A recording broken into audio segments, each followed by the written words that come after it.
Hey guys, so here's the review of what we are covering today in our beginner botanical watercolor class. So this is for people who have come to the botanical watercolor class and want to review the techniques. So what I've got my watercolors. We're going to be using nice soft watercolors today that will allow us to do a lot of different techniques, particularly lifting out techniques. I've got some water, I've got a paper towel, watercolor paper, and watercolor brushes. So let's start with lifting out. So I'm gonna start just by doing a flat wash. You can use any color you want for this. I'm using red. That's a little bit too heavy on the watercolor, so we wanna add enough water. We're gonna put a flat wash down. And then just taking our paper towel, lift out. Let me see if I can get this a little bit straighter. There we go. And now let's try and apply that in a more contoured form. Okay, so we'll start drawing two circles. We're going to do some cherries here. You can either just leave the circle as it is or move in to create more of a cherry shape. And we'll need to be fairly quick for this, so you'll want to have your paper towel in one hand while you do this. I'm going to come in with a flat wash of that red that I've mixed up.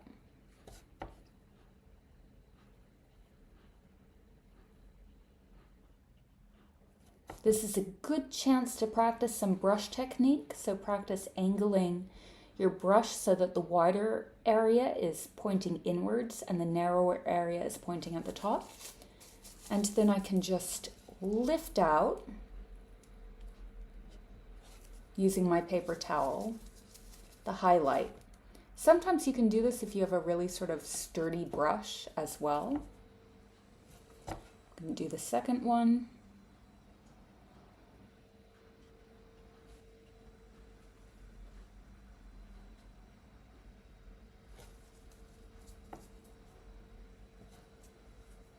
And I'm just going to use this brush to lift out the highlight. So I'm just using a completely dry brush to lift out that soft highlight there.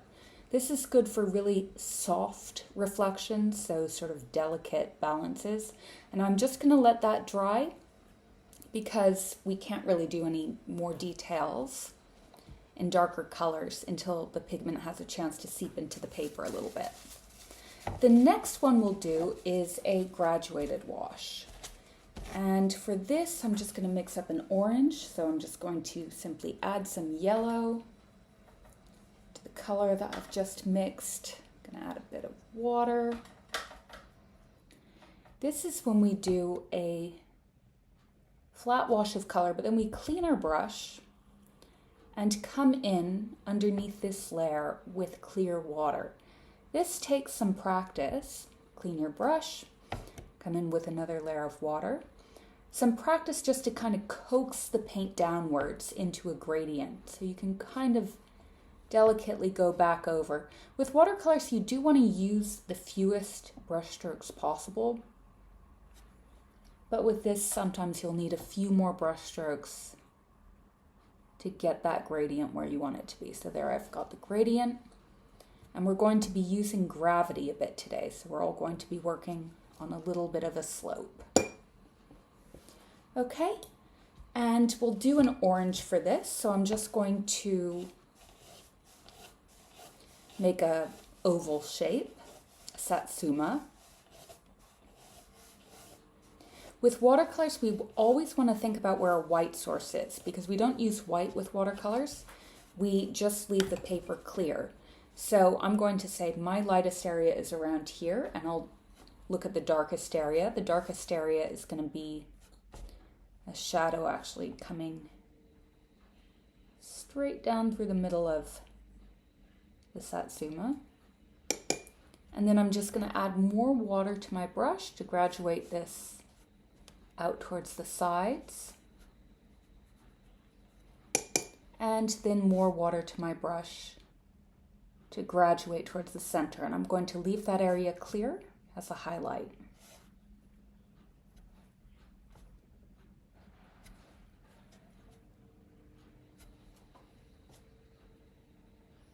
We can also do a few leaves using a graduated wash. So I'm just going to sketch out a few leaves.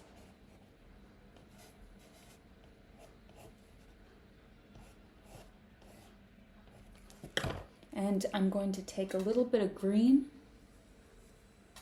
and mix a tiny bit of that orange into it to bring the color into more of a natural scale.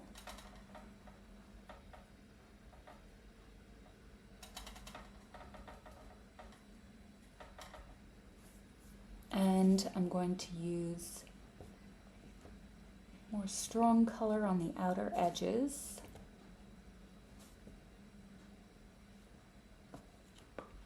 And to then add water in a gradient, sort of just coaxing the paint inwards to create that graduated effect.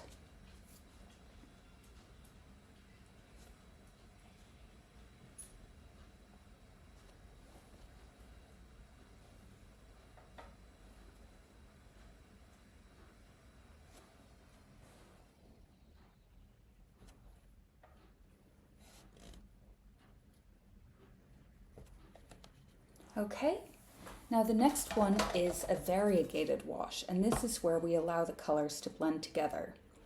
So for this, I'm going to use yellow ochre and ultramarine to make a very deep, muddy bluish green. Let me get my reference up. I'm then going to make a version of this in another paint well with more yellow ochre. I'm just using the same paintbrush to mix.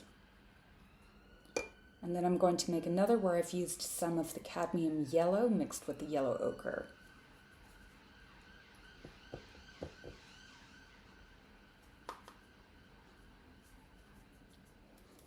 And a variegated wash is where we allow these layers to blend into each other. So I'm going to put down one layer of paint using the darkest color first, then the second, and then the third. And they're all going to blend into each other. You have to allow them a little bit of time to blend because the blending is going to increase over time. And now I'm going to just make sure I've got enough paints on hand. Part of the challenge with watercolors is knowing how much paint to make beforehand.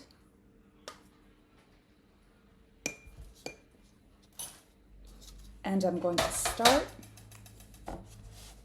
with a circle, then put a line straight through it, and make the top and base of it pair. I'm going to mark out where the highlight is. Now for this, it can help the colors to blend to wet the paper first. Because botanical illustration is very precise, we're going to use a technique called reserving space here, and that's just where I'm only wetting down the part of the paper I'm going to be painting on. So I'm avoiding the highlight areas that I've just marked out and just wetting down the paper around that.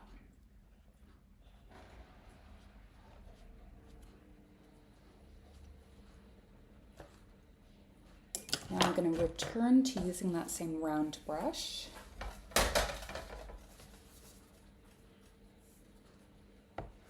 And make sure there's not too much liquid on your paper or you won't be able to get the darker values. Okay, so I'm going to start with my darkest value around this side. Then move into my second value.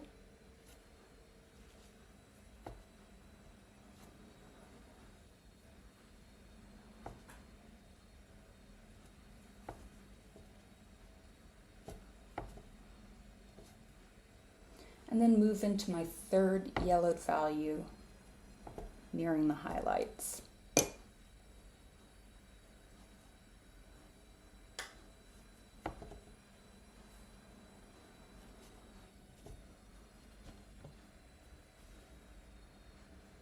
You can even use just a completely pure bit of yellow ochre or yellow in the area closest to one of the highlights.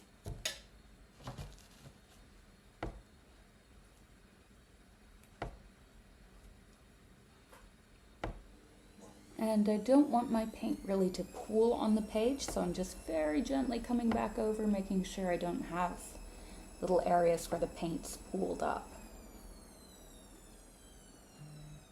As the paper is wet, you can adjust your variegated wash to make some areas darker and some areas lighter. So let's just darken this.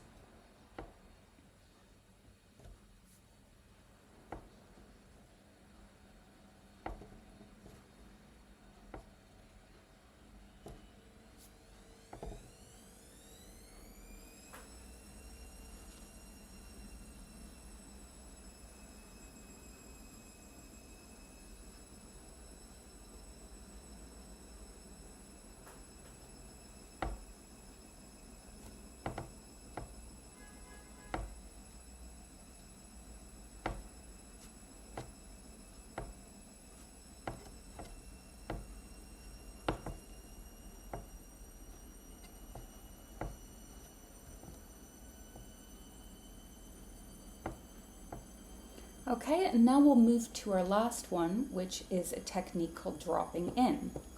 So this is when we really saturate the paper. You might need to get some clear water here. We wet the paper, and we allow the colors to blend with one another by just dropping them in. So I'm just going to drop in some reds, some yellows, and some oranges.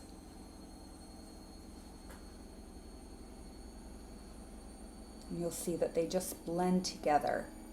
For this, you might want to put your paper flat on the table to control how they mix. You'll notice that gravity influences the way that they mix together. And for this one, we'll do a peach. So we'll just do another circle.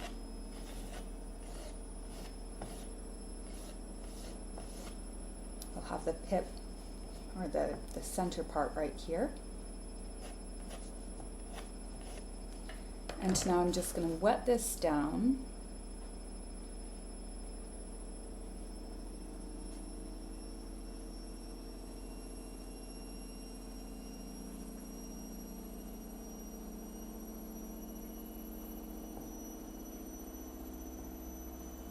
And then drop in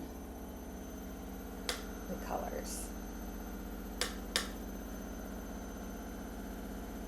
So you'll notice if you put two colors side by side, they'll blend together. So I'm putting in some blue and also some red so that they blend together to make these darker areas. And then warming up the color as I move upwards.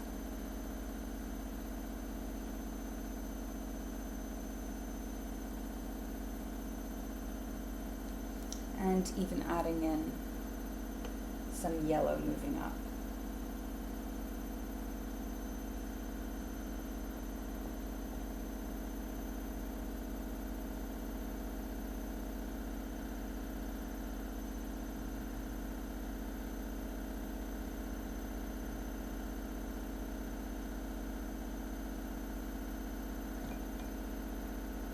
And the key here is giving the paint time to blend.